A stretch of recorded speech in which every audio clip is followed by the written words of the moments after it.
এবং পর্ন সম্পর্কে পড়তে গিয়ে আমি দেখলাম যে নর্মালি পর্নের যে ভিডিওগুলো হয় এগুলো হচ্ছে চলচ্চিত্রের মতো, জাস্ট যেমন একটা নায়ক নায়িকা শুটিং করেন, গায়ক গায়িকা যেমন শুটিং করে, ঠিক এরকম করে ফিল্মস শ্যুট করা হয়।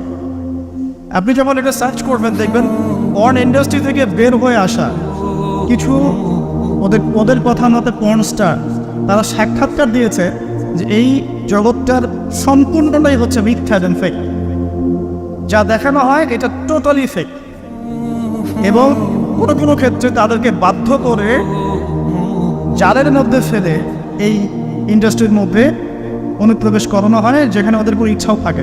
একবার জড়িয়ে গেলে কোনো মেয়ে সেখান থেকে আর বের হতে পারে না।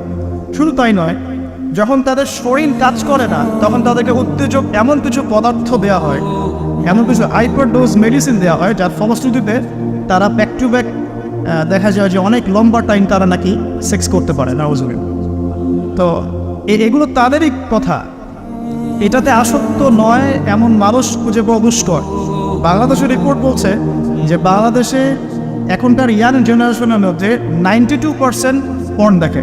কত পার্সেন্ট? 92%।